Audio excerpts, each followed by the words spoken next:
Bab 10. Balira, Kanaya pingsan, tolong beritahukan kepada Pak Irfan untuk datang melihatnya. Apa? Dia sedang rapat sekarang, tapi baiklah aku akan memberi tahunya. Lira masuk ke ruangan rapat dan berbisik ke telinga Irfan yang sedang melakukan presentasi di depan rekan bisnisnya. Irfan yang terkejut mendengar kabar itu langsung pergi meninggalkan rapat tanpa berpamitan kepada rekan bisnisnya. Untung saja ada Lira yang melanjutkan rapat itu sebagai tangan kanannya. Irfan memasuki ruangan di mana Kanaya berada dengan nafas masih tergesa-gesa karena berlari. Irfan langsung mengangkat tubuh Kanaya dan masuk ke dalam lift menuju ruangannya. Sekarang dia sudah terbiasa mengangkat tubuh Kanaya tidak seperti dulu saat dia pertama kali mengangkatnya dan membuat semua badannya terasa remuk. Irfan menempatkan Kanaya di sofa panjang yang ada di ruangannya. Irfan kembali mondar-mandir menelpon beberapa orang untuk memberitahukan keadaan Kanaya.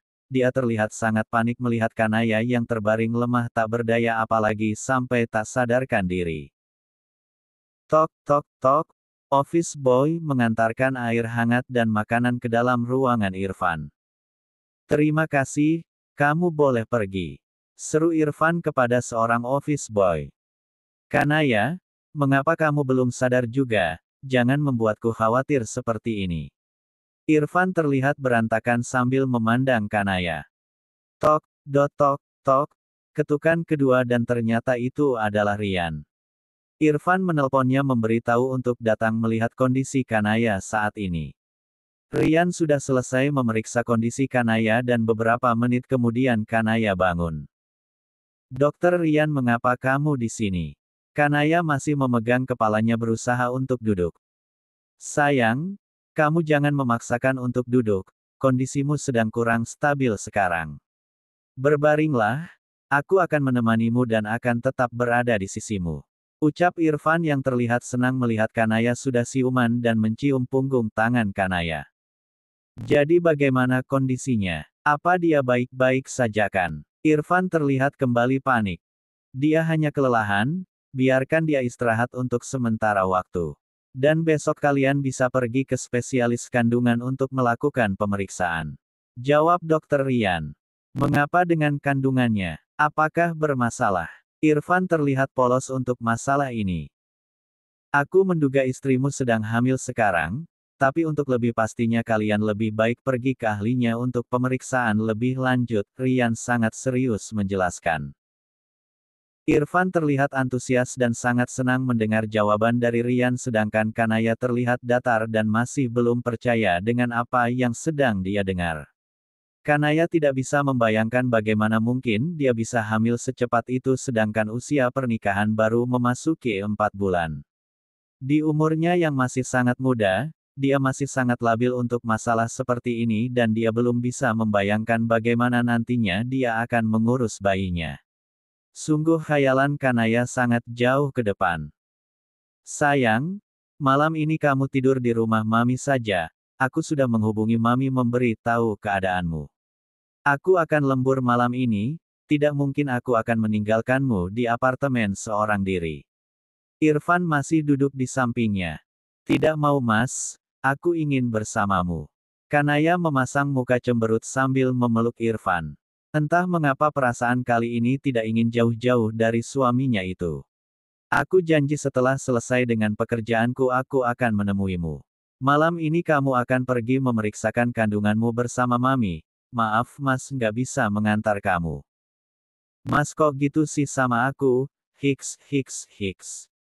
Kanaya kembali merengek. Akhir-akhir ini dia sangat sensitif, emosinya sangat labil bahkan terkadang dia menangis walaupun hanya karena hal sepele tapi Irfan tidak pernah mengetahuinya.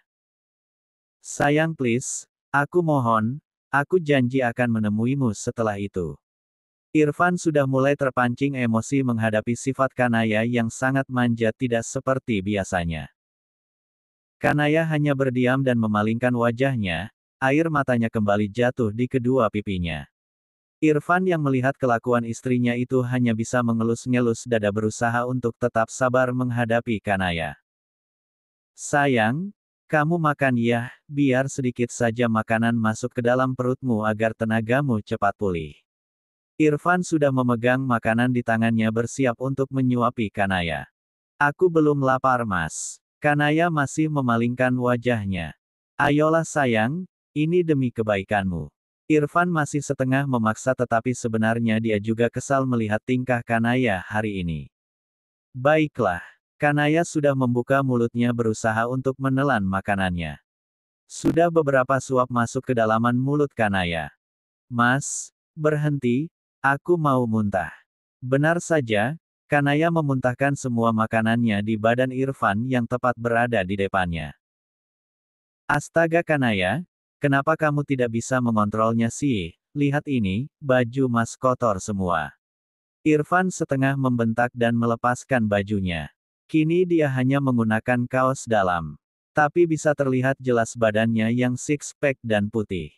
Mas kok gitu sih? Aku pergi saja kalau masnya marah-marah mulu sama aku. Hiks, hiks, hiks. Kanaya kembali menangis sampai terseduh-seduh. Bukan begitu maksudnya Mas sungguh minta maaf kepadamu.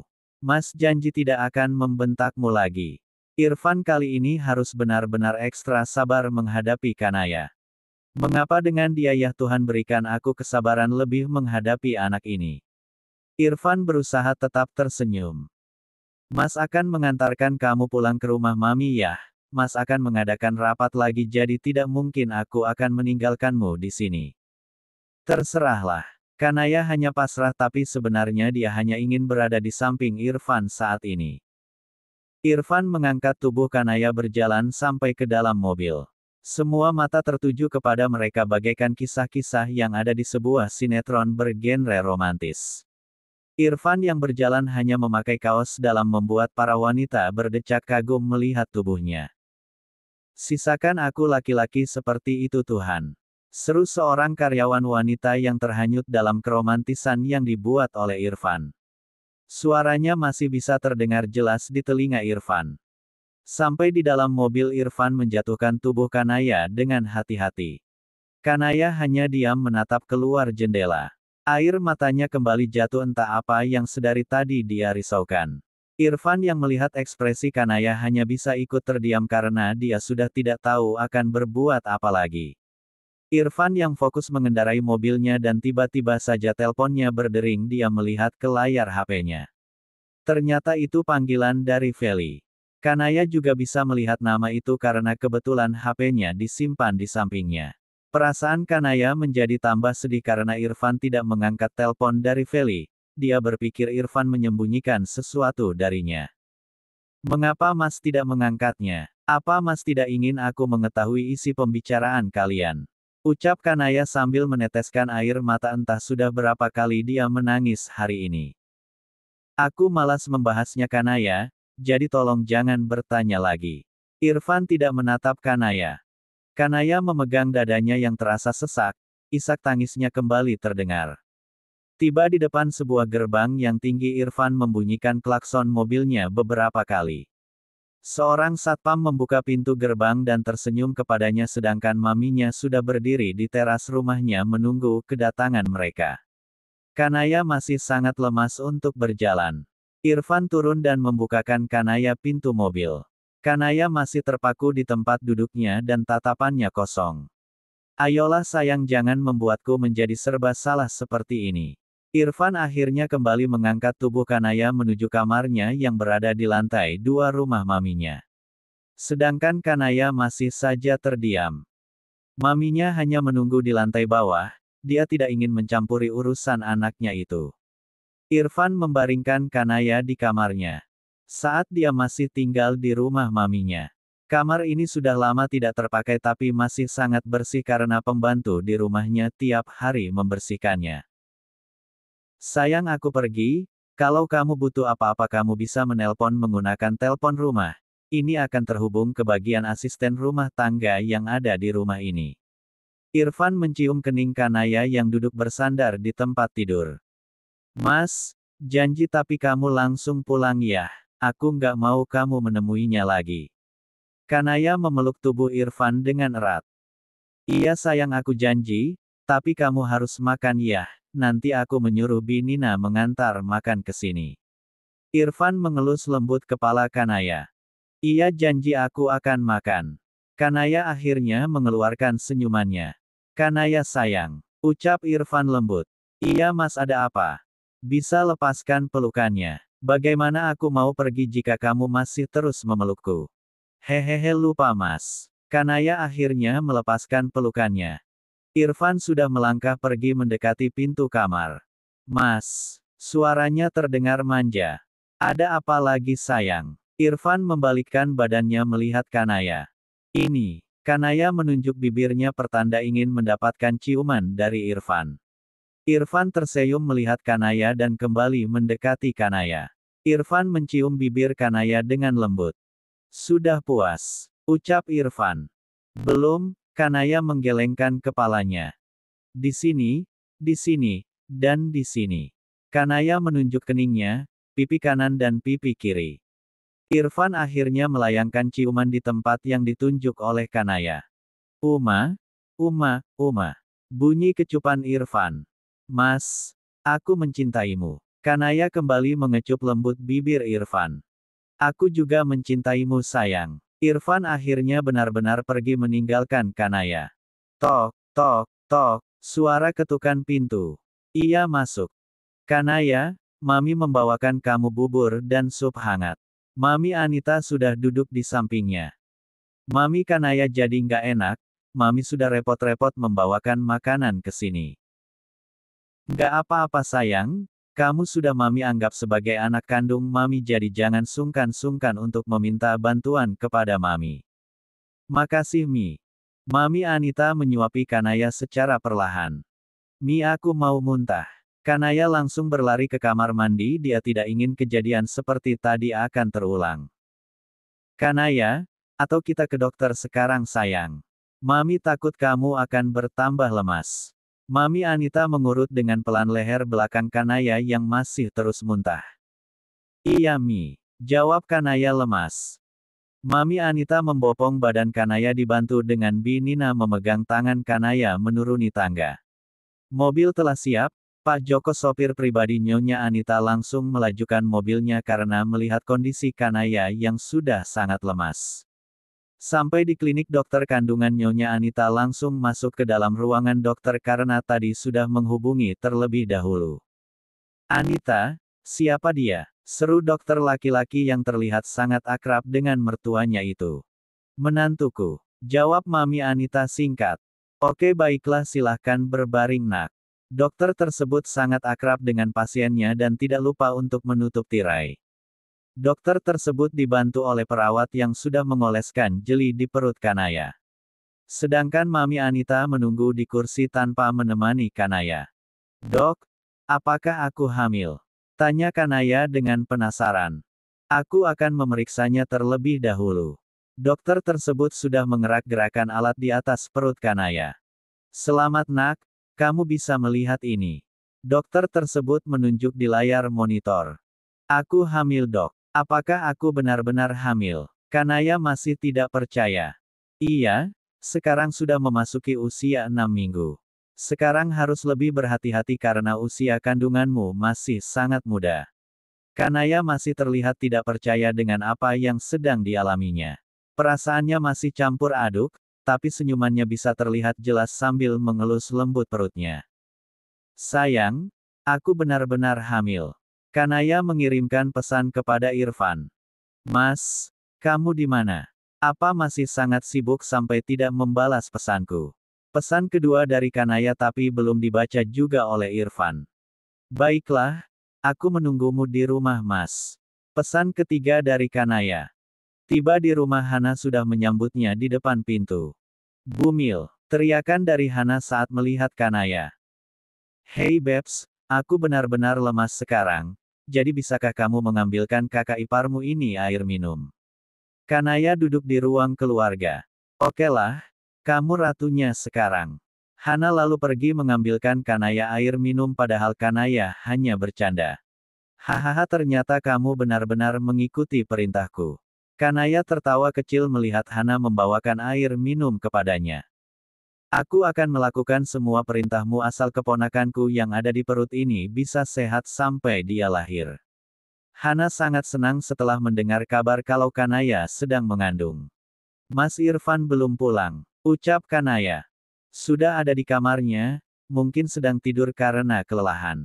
Hana masih mengelus perut Kanaya sambil tersenyum bahagia. Ada apa denganmu? Kamu seperti ayah dari bayiku. Kanaya merasa lucu melihat Hana yang begitu bersemangat. Aku ingin dia cepat-cepat lahir di dunia ini Kanaya. Dari dulu aku sangat menginginkan adik tetapi mami tidak bisa mengandung lagi, kata Hana. Benarkah? Pantas saja kamu sangat bahagia. Han, antar aku ke kamar, aku ingin menemui Mas Irfan. Baiklah kakak ipar hehehe. Kira-kira nama yang bagus untuknya apa ya? Nanti aku yang akan memberikan nama untuknya jadi kalian jangan berani-berani memberi nama untuk keponakanku ini. Baiklah, kamu ibunya, Hana. Kanaya hanya tertawa melihat tingkah Hana. Aku akan mengantarkan Kanaya ke kamarnya. Teriak Hana. Iya sayang, hati-hati jangan sampai dia jatuh. Maminya sedang berada di meja makan membantu menyiapkan makan malam.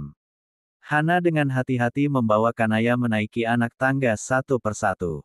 Hana gendong. Idih tubuhmu lebih besar dariku masa iya aku menggendongmu, yang ada kita bisa jatuh dari tangga. Katanya sambil memegang tangan Kanaya. Tok, tok, tok. Mas Irfan. Kanaya memanggil sambil mengetuk pintu. Sayang kamu sudah pulang. Maaf aku baru terbangun. Irfan memeluk istrinya. Hargai aku yang jomblo dong. Ucap Hana yang masih berdiri di samping mereka. Anak di bawah umur dilarang melihat. Irfan menutup mata adiknya saat mencium kening Kanaya. Kalian berdua sama saja. Hana pergi dengan wajah cemberut. Irfan menggendong tubuh Kanaya sampai di tempat tidur. Mereka duduk berdampingan di atas tempat tidur. Jadi bagaimana hasilnya? Aku mengirimimu pesan tapi Mas tidak membacanya. Benarkah? Irfan langsung mengambil HP-nya dan melihat isi pesan dari Kanaya. Sayang, kamu benar-benar hamil. Terima kasih kamu sudah memberikan aku seorang malaikat kecil dan aku sangat tidak sabar menanti kelahirannya. Irfan mengelus perut Kanaya yang masih terlihat datar. Iya sayang, kamu terlihat sama bahagianya dengan Hana. Kami berdua sangat menyukai anak-anak. Pantas saja. Ayo tidur sayang kamu pasti sudah sangat lelah. Irfan menyelimuti Kanaya dan memeluk tubuhnya. Sayang aku takut, suara Kanaya membuat Irfan membuka matanya kembali. Takut apa? Kamu bisa menceritakannya. Aku takut tidak bisa melihatmu lagi di sampingku, aku takut kamu pergi meninggalkan aku dengan bayiku, aku takut kamu kembali dengannya dan aku takut kalau kamu. Kanaya aku akan tetap di sisimu, jadi berhentilah untuk menakuti segala hal yang tidak mungkin terjadi. Janji. Aku janji sayang. Hari Hana. Hari ini Hana pergi ke mall untuk berbelanja baju bayi. Mungkin ini bisa dibilang masih sangat dini tapi karena dia terlalu bersemangat akan mempunyai keponakan sampai-sampai semua keperluan calon keponakannya harus dia yang memilih. Hana sudah memborong semua peralatan bayi padahal jenis kelaminnya saja belum diketahui.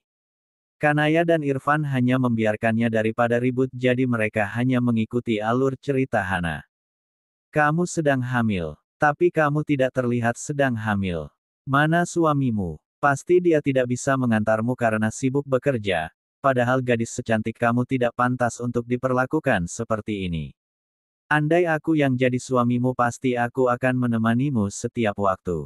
Ucap laki-laki yang berpostur tinggi dan tampan bagi ukuran gadis-gadis tapi tidak berlaku untuk Hana. Laki-laki itu sedang berdiri di sampingnya dan sedang berbelanja baju bayi juga. Hana hanya menatap laki-laki itu dan kembali memilih beberapa baju bayi. Kamu bisu ya? Astaga maafkan aku. Aku kira kamu wanita normal. Laki-laki itu kembali berbicara kepadanya. Hei, apa maksudmu? Urus saja urusanmu dan jangan pernah menggangguku. Teriak Hana. Wow, aku suka wanita seperti ini, namaku Brian. Namamu. Brian menjulurkan tangannya tetapi Hana hanya diam dan tampak acuh. Baiklah, kalau kamu tidak memberitahuku aku akan mencari tahu dengan caraku.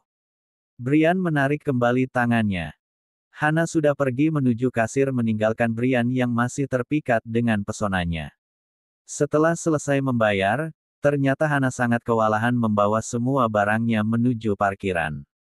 Tiba-tiba Brian datang dan mengambil beberapa barang dari tangan Hana. Hana melihat orang yang merampas barang yang ada di tangannya langsung berhenti berjalan. Kamu lagi. Apa maumu? Aku sudah bilang jangan menggangguku. Apa kamu tuli? Bentak Hana.